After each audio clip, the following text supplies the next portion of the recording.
Hey guys, welcome to Passionate Lives. On this channel we do tips and strategy videos on how to improve your mental well-being, as well as interviews with passionate people who've got a story to share just like this one. So if you're new to this channel, please consider subscribing using the button below. Earlier on today I got the opportunity to interview Yvonne from the Frank Konechny Community Centre in Kwinana and Josephine from Bridging the Gap. I really hope you get a lot from the content, and I hope that it encourages you to go and connect with your local neighbourhood centre. I will see you at the end of this video.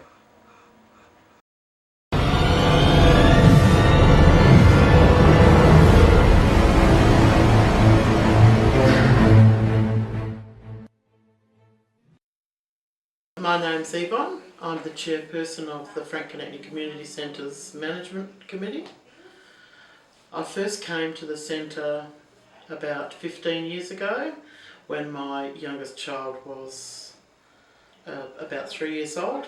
I came for a playgroup and I've been involved with the centre in one way or another since then. I then came back to the centre a couple of years later. As a leadership student, we were required to create an organisation that aided people in the community, and we created a little organisation called Footsteps, which helped parents provide for their children and education classes, things like that.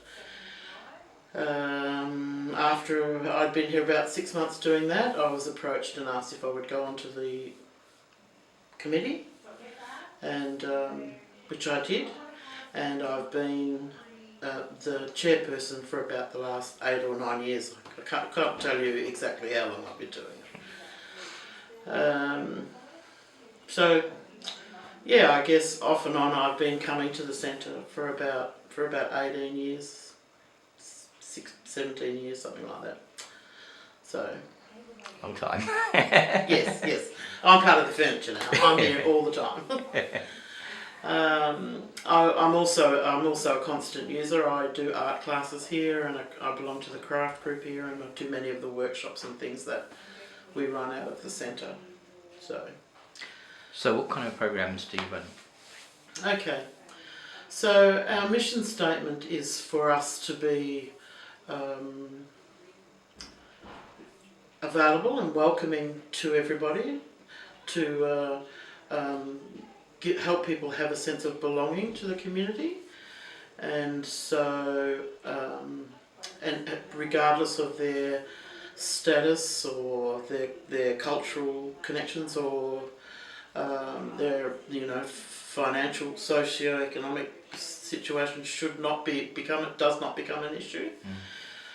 So we try to run as many low-cost courses as we possibly can. We run a very successful computer courses, one for senior citizens, which is designed to put them in touch with the digital age as much as we possibly can. Lots of arty, crafty type of things. We run kids programs during the school holidays. Most of them are free or bring a plate of food. Generally they have some sort of theme towards them. We run skill project programs to help people re-enter the workforce, how to write a resume, job seeking skills, that sort of thing. So we try to keep our program as varied as we can to appeal to the greater number of people as we possibly can. We, as much as possible, part of our service agreement is that we create successful partnerships with other stakeholders in our community, and so we're currently running a program in connection with Bridging the Gap for disengaged youth. My name is Josephine McGee, and I'm a trainer with Bridging the Gap based in Kwinana, and at the moment I'm delivering Cert 2 in business for a group of people that have been identified in the Kwinana area as being needing to get into some sort of education so they can get into the workplace. And this is a collaboration between Frank Konechny, of which we're fortunate to be able to work from, and Rotary. Rotary have given the funding to help young people, particularly young people with children, and so we've been able to take advantage of the creche facilities at Frank Konechny, so these young women can actually come and complete a certificate too. We have very strong connections with organisations such as Keys, based around family unity and child care protection, that sort of thing. And we're constantly looking to expand those relationships and try and be as effective in our community as we possibly can. What's really great from this program so far, and it hasn't been running a long time, but what's really great from the program so far is the change in these young people who are now feeling confident enough to be able to go out into the workplace. And I found them some placements for some work experience, and they're all excited about that too. So I see a change in them, in their confidence. They're all very, very bright, they're all intelligent young women, but they haven't had an opportunity to express that. And so the change in them has been enormous. They work well together, they collaborate with each other, and they're learning not only business skills, but they're learning soft skills like how to communicate, how to be respectful, hopefully how to turn up on time a lot more.